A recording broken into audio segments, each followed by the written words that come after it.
Make sure you guys hit the subscribe button if you guys are enjoying the content that we're throwing up, and make sure you guys hit the like button if you enjoy the video.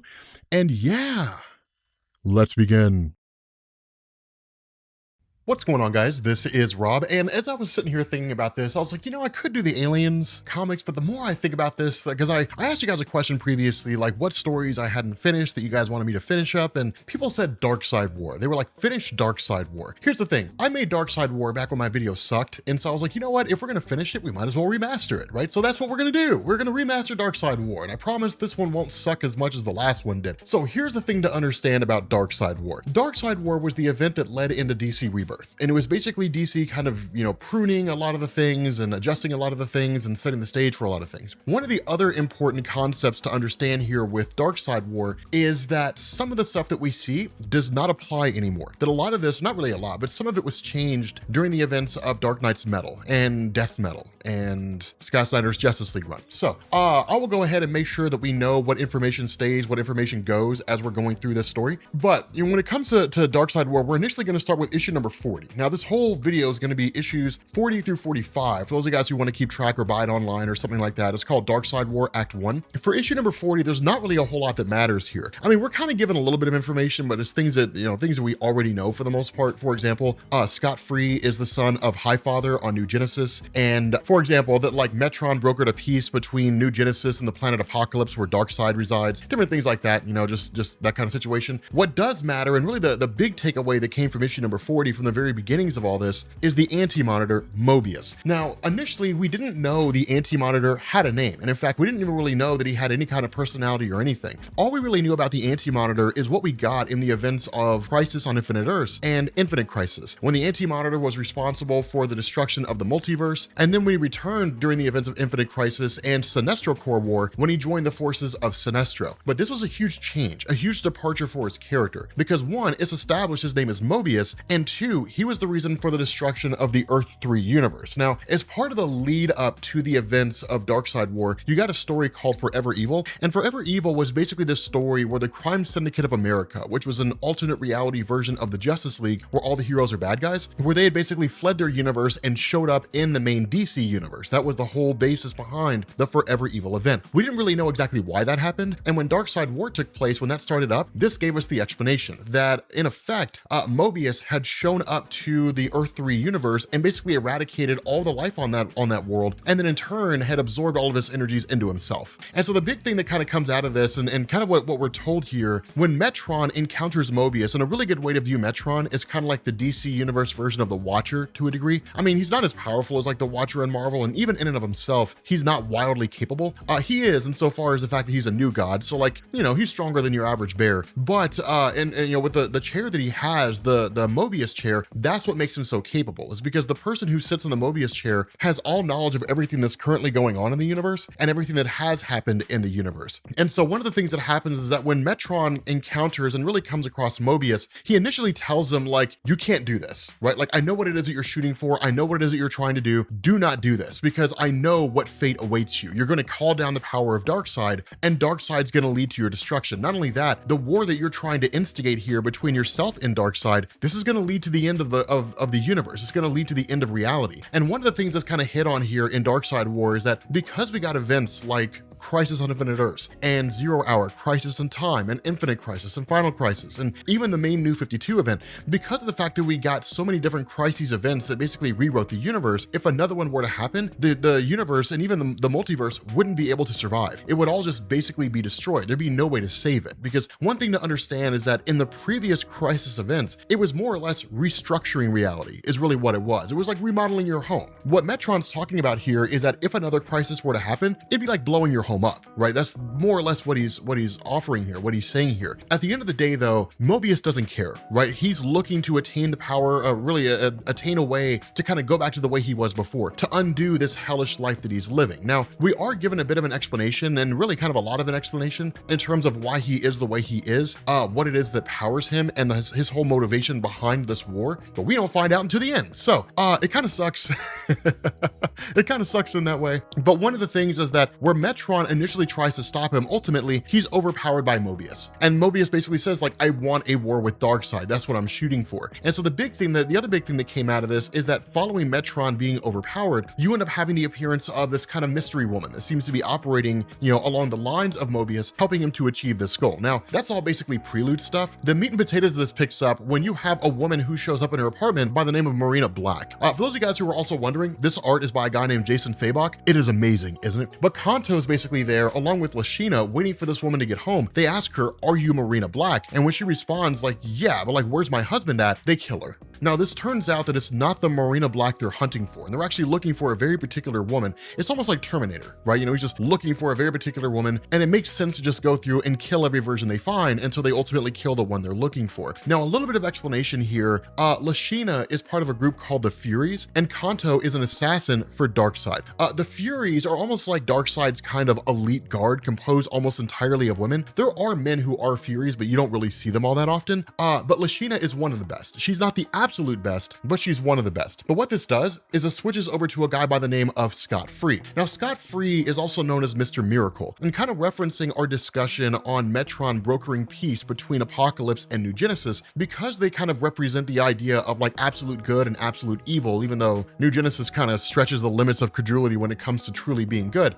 What this basically meant was that they had to switch sons, right? So the son of Darkseid went over to New Genesis, and his name is Orion. The son of Highfather, who was named Scott Free, was sent to Apokolips. Now, unlike Orion, who lived on New Genesis, who lived a pretty great life and ultimately became a hero, Scott Free was basically thrown into the slave pits by Darkseid and just left there. The result is that he became a master at being able to pick all manner of locks, and so that's why he's called Mr. Miracle. He's kind of the escape artist of the DC universe, because there's no lock in the universe that he cannot pick. But the thing here is that him kind of going around and bouncing around and sort of being free to a degree, he's ultimately hunting for what it is that Darkseid's trying to achieve, because word has reached his ears that Darkseid is shooting for a particular goal. And so the result of this is that once he ends up grabbing one of the mother boxes and it kind of spills the beans on what Darkseid's shooting for, he begins to panic, right? He's kind of like, okay, like this can't be possible. Something has to be done, right? So a lot of mystery going on in this first little tidbit here. Now, from there, we switch over to an investigation that's taking place with the Justice League. This is not overly important. It kind of is to a degree because it sort of furthers the story a little bit, but it's a little more character development than anything else. This first part's really just kind of designed to show us what the different people are doing at different points in time. But we do have Jessica Cruz here. And for those of you guys who are not familiar with Jessica Cruz, she was introduced as part of the Forever Evil event and then just sort of kept moving forward with DC Comics. And the idea is that her whole writing experience, or the whole idea behind creating her character, is that she's someone who's kind of riddled with anxiety and depression. And so in a lot of ways, it seemed to sort of mirror to a degree the struggle of Jeff Johns, and even more so the struggle of Sam Humphries, a writer who's amazing in everything he touches. But the idea is that from the Earth 3 Syndicate, you had their version of the Green Lantern called Power Ring. Unlike Hal Jordan in the main DC universe, Power Ring was just a coward, but the ring itself would constantly talk to him and influence him. Now, for those of you guys who follow the Green Lantern mythos, you guys know it was essentially Volthoom. If you don't know what that means, you can find out more about that in the Green Lantern playlist that we have. But in essence, the ring of Jessica Cruz is possessed by a malevolent entity, is really all you need to know. But she was very much just kind of controlled by her anxiety to a degree, right? It dominated every facet of her life. Her evolution as Power Ring in DC Comics was designed to show, or really kind of represent the struggle of a person overcoming their anxiety, things like that, becoming a much stronger person and finding their inner strength, right? So that's why she's here. It's the reason why, if you've never heard of her as a Green Lantern, it's because at the time this story was written, she was exceedingly new. But again, there's not a whole lot doing here in this early tidbit, right? Just a few things here and there, some little indications of what people are doing and so on and so forth. The big thing about this is that when you have the Justice League conducting their investigation, that because Cyborg is a living computer and can tap into the various intelligence satellites and things like that, he begins to pick up on a pattern. And what he starts to realize is that there have been these various murders taking place across the United States, basically the murders of women named Marina Black. And so because of that, he realized somebody's tracking her down. They're looking for a very particular person. Who that person is, the Justice League doesn't know. But in the middle of all this, suddenly out of nowhere, hands just like emerge from the mouth of Barry Allen, and like this girl just pulls herself out, right? This mystery girl working for Darkseid, just pulls herself out. Now, the reality is we know this girl is Grail, right? We know that the nature of her character, kind of looking at this in hindsight, but suspension of disbelief, let's imagine that we're 5 or 6 years ago in DC Comics and we don't know. The cool thing is that as soon as she emerges, she immediately overpowers the Justice League, like right off the bat, right? Batman, Cyborg, all these guys, they're all immediately overpowered by this girl. Even Shazam falls before the power of this girl. Now, she doesn't kill them all, she just overpowers them. The crazy thing is that, of course, Wonder Woman jumps into the fray, and Wonder Woman, you know, this girl basically reveals that she's of Amazon blood, so she in some form or fashion hails from Themyscira, which is kind of a crazy thing. It's not uncommon. It's not the first time that we've seen some mystery woman out there in the DC universe who hails from Themyscira who we've never heard of before. DC's done that like 2 or 3 times before. Usually it's only confined to the Wonder Woman mythos. Sometimes it's the Justice League as a whole. But the important thing is that following that, while she basically incapacitates the entirety of the Justice League, we switch over to Superman and Lex Luthor. Now, Superman is currently attending with Lex because, for the most part, Lex Luthor's currently a good guy. And the reason why is because of the events of Forever Evil. Following the Forever Evil story, that Lex Luthor had kind of reworked himself, and when the heroes were incapacitated during that event by the crime syndicate, Lex Luthor led a contingent of villains and kind of reformed them into becoming heroes in order to save the world. Following that, some of the villains went back to being villains, most of them stayed heroes. That's why you have Captain Cold here, different things like that. But the reason why Superman and Lex Luthor are together here is because of the fact that there is a former villain, or at least a villain at one time, named Neutron, who's currently lost his powers. Now, that goes into the Amazo event. It's not overly important for our discussion here. The important thing is that Neutron has the ability to absorb like nuclear radiation to use it for his own ends. The good thing about this is that when you have the ability to do that, you can achieve all kinds of stuff, flight, super strength, different things like that. The downside is that when your body loses the power to process nuclear radiation, it turns into cancer. And so because of that, Neutron's basically dying. Now, of course, Superman pulls a little bit of reverse psychology, manages to kind of get Lex Luthor to sort of cure the cancer on his own. But in the middle of all that, they're suddenly met by a communication from Diana saying like, we need your help, right? There's some girl who's literally wrecking us. And so when Lex Luthor dons his new outfit in order to, you know, travel with Superman to face off against Wonder Woman, Lex Luthor's sister pulls a gun on him and then basically shoots him and then uses a mother box and teleports both of them directly to Apokolips. And so following that, they're kind of out of commission. And so with Grail single-handedly taking out, or at least temporarily incapacitating, the entirety of the Justice League, she in turn casts an inscription or an incantation on the ground, which is designed to summon Doomsday. She also in turn takes the ring of Jessica Cruz because it's possessed by Volthoom and uses the power within to basically create a portal from this universe into the Earth 3 universe that summons the Anti-Monitor. And so at the moment, what she's done here is she's basically brought Anti-Monitor to Earth, which is what the Anti-Monitor wanted, and then she basically sends out an SOS, a beacon that Darkseid will pick up on, and then Darkseid will travel to. And so because of that, what you end up doing is you switch over to Scott Free. And where Scott Free was initially involved in a bit of a conflict between Kanto and Lashina when he ultimately tracked down one of the women named Marina Black, of course, not the one they're hunting for, he used his mother box and then teleported them away along with himself. And then when he arrived at his destination, he met the real Marina Black, the one that everybody's currently hunting for. Now, Marina Black, as she's given to us, and as is explained here, she is in effect an Amazon. The idea behind this is that Marina Black basically states that at some point in the past, she was the assassin of Hippolyta, the mother of Wonder Woman, right? Just her own assassin. But the idea behind the Amazons, as they were originally introduced and how they were supposed to function, was protectors of the Earth, right? That at some point they would kind of go out into the world and they would protect it. The Amazons, under the direction of Hippolyta, abandoned that mission, and instead they remained confined to Themyscira and just refused to leave. And so Marina saw that as a betrayal of what their original role was supposed to be. And so she ultimately ended up encountering Darkseid, slept with him, and then produced a daughter who we know as Grail. The idea behind this, though, was that she knew something like that was going to happen. Like, she knew that at some point Darkseid was going to arrive here. And so the whole idea behind this Darkseid war taking place between, you know, Mobius and Darkseid and these guys is that she knew that Darkseid would eventually show up on Earth somewhere along the line and conquer it. And so in order to ensure that would never happen, she produced her daughter Grail, who in turn she drove to ally herself, or at least raised her so that she would ally herself with Mobius, and then in turn try to kill Darkseid, or try to lead to Darkseid's death. And so Scott Free picks up on this and says, this is crazy, right? This is a crazy thing you're talking about, because in a war between somebody like Mobius and somebody like Darkseid, billions of people on the world are going to die. And the response of Marina is, you can't make an omelet without breaking a few eggs, right? Now, of course, Scott Free immediately rejects this, not because Scott Free is a tried and true hero. His morality is a little murky, depending on what circumstance we're talking about, what era of comics even that we're reading. But he ultimately shoots shoots this down because in his mind, the ends do not justify the means.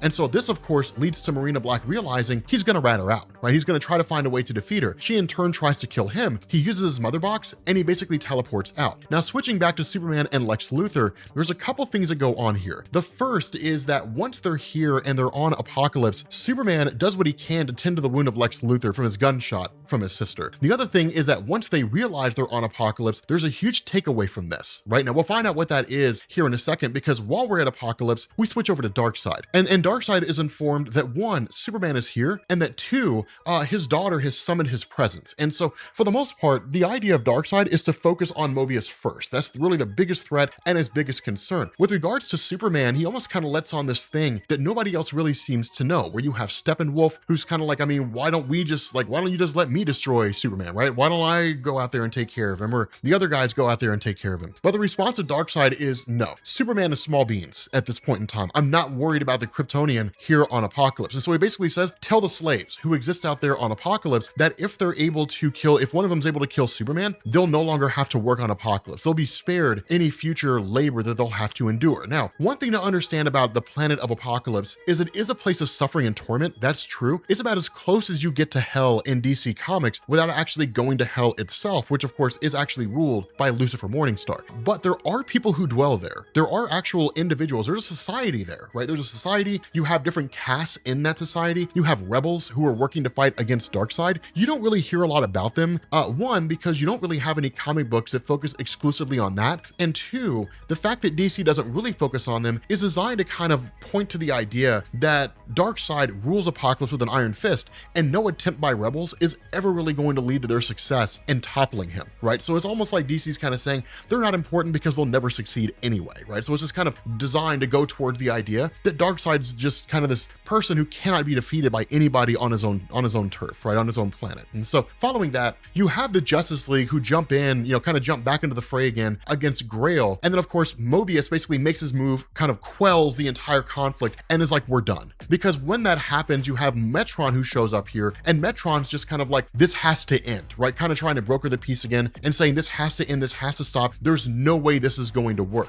Now, of course, he also kind of tells the Justice League, you cannot defeat Mobius here, right? There's no way for you to overcome the power he possesses. You're talking about a being capable of wiping out all life on entire worlds and like ending entire universes, right? You're just not on that level. And so he ultimately whisks them away to the Rock of Eternity, which, as most of you guys probably know, is where the wizard Shazam resides, where Shazam, Billy Batson, got his powers. And the reason why they're here is because the Rock of Eternity is a place that for the most part cannot really be detected by people like Darkseid or Mobius or something like that. It's like a black hole, right? Just, you can't really get into it, you can't really get out of it unless you know the proper means. And so what you end up having is Wonder Woman using her Lasso of Truth on Metron and then saying, how do we end this, right? How do we stop this conflict? How do we come out on top?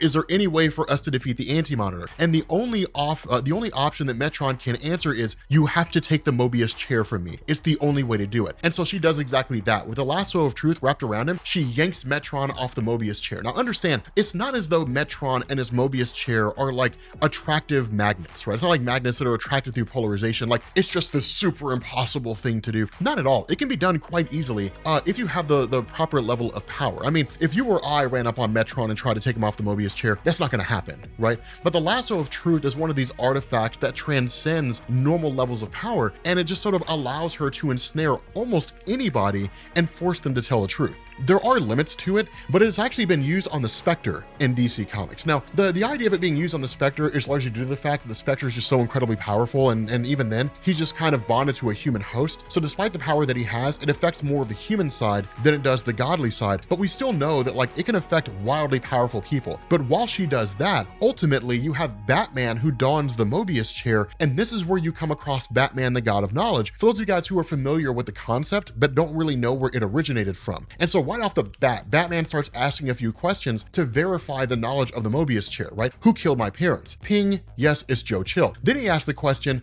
what's the Joker's true name? Now, this is where the whole story of the three Jokers came from. Now, keep in mind, this story was written back in like 2015, something along those lines, 2014, 2015, 2016. So during that period, it was about 4 or 5 years until we got an actual answer from DC Comics. This moment right here is the one that intrigued everybody for so long. Like, we need to know like what the name of the Joker is, and then later on on, you actually end up learning that there's 3 Jokers that exist out there and trying to find the names of those 3 Jokers. But for its part, with Batman being on the Mobius chair, initially the Justice League tries to talk him down and says, hey, look, like this chair is a level of power that we haven't really messed with before. And yes, you're capable, Batman, but this is not something that you can just do on your own, right? I mean, because Batman puts off all the indication that he's becoming drunk with power, that he's almost being influenced by the Mobius chair. There's almost a kind of arrogance that comes with the power that he possesses. But ultimately, Batman shoots them all down, and it's just like, no, like I'm not getting off the Mobius chair. This Mobius chair belongs to me, right? Like I am the only person who can really process all the knowledge that's available or even use the Mobius chair adequately.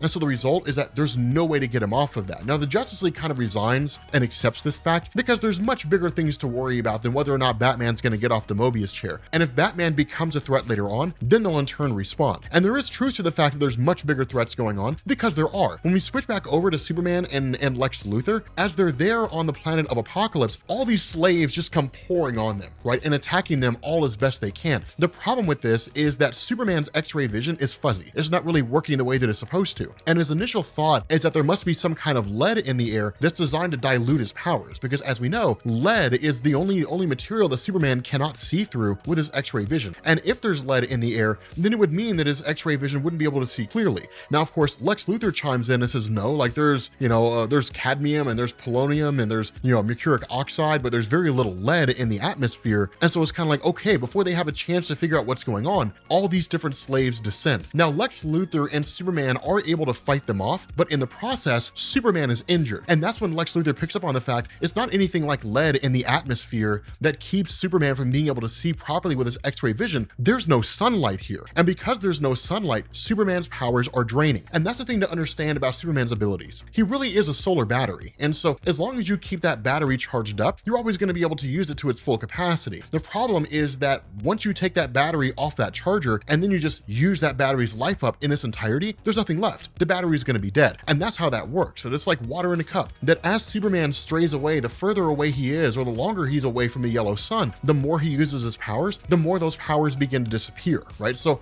if he were to just use his powers sparingly, he would still be pretty effective, but those powers are draining every time he uses them. And so you can assume he's at something like, 50% power or something along those lines. But picking back up with the Justice League, once Scott Free meets back up with the team, and then in turn, all of them are teleported back to where Grail and Mobius are at, that's when the arrival of Darkseid comes. And the truth about this is that despite the Justice League's power, their desire to step in and bring this conflict to an end, there's really nothing they can do. There's absolutely nothing they can offer in this battle. All they can really do is like fight against the forces of Grail or the forces of Mobius or something like that. But in terms of actually stopping Mobius and Darkseid, they're powerless here, right? And that was really their biggest fear, was that while they're here in Seattle and while all this stuff is popping off, their biggest fear was that the battle would start to reach a tipping point where there was nothing they could do to stop it. And so while you have Mobius and Darkseid facing off against each other, on Apokolips, you have Lex Luthor doing this final gambit where he looks at Superman and says, okay, you are powered by solar energy. These solar pits here in Apokolips, they're solar fire, right? So I'm just gonna throw you in. It's the only thing that I can think of. So he literally grabs Superman,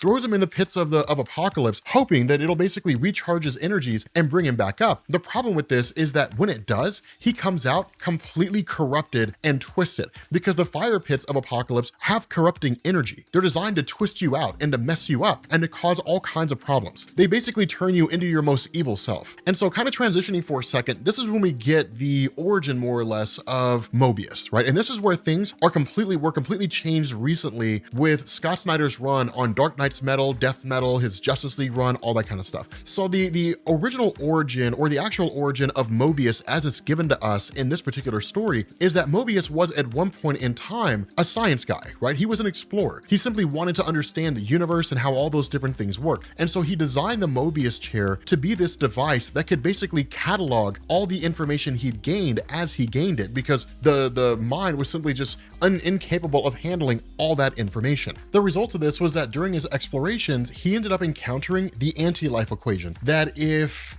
free will exists in the main DC universe, which is the ability for you to choose your own path in life, to make your own decisions, the right ones, the wrong ones, all that kind of stuff. In the antimatter universe, because it's the opposite of the main DC universe, it has to be the opposite thing. And so the opposite of free will is anti-life, the ability to have your will dominated by others. And so with Mobius discovering the anti-life, he was basically bonded to the anti-life equation and lived his life as essentially a destroyer. The idea was that Grail approached him and effectively told him, if you kill Darkseid, you can free yourself of the anti-life equation and go back to being the person that you were before. Now, of course, again, this has all been changed. That what Scott Snyder and all those guys did is basically establish that in the beginning, there was simply Perpetua, the creator of the multiverse. And she was the one who created the Anti-Monitor and the Monitor and the Forger of Worlds and all that kind of new origin, right? So the new origin, as is told by Snyder, is the current origin for the Anti-Monitor. Now, how you wrap those two things together, how you can bridge that gap is really up to you, right? It's really your own way of doing this, if you even choose to at all. It's entirely possible you can just ignore that, right? Because what Snyder did was basically come back and render the entirety of Darkseid War as a thing that doesn't really matter anymore, right? It's not really relevant. None of the origin stuff that was given here is important anymore. But the big takeaway from this is kind of jumping back to the battle between the Anti-Monitor and Darkseid. Because the Anti-Monitor is the living embodiment of the anti-life equation, when Darkseid commits his most desperate act in summoning the Black Racer, which is an aspect of death, and those the Black Racer touch basically end up dying, being taken to the afterlife, that when he summons it in, the Anti-Monitor, Mobius, uses his power of the anti-life equation to dominate the will of the Black Racer, and then in turn bonds it to the Flash Barry Allen, turning Barry Allen into the Black Racer. And so the Black Racer runs headlong into Darkseid at the direction of Mobius and then kills Darkseid. And Darkseid effectively dies, right? It's kaput. It's the end of the road for him. But like, this is where we picked up. This is where we really ended last time.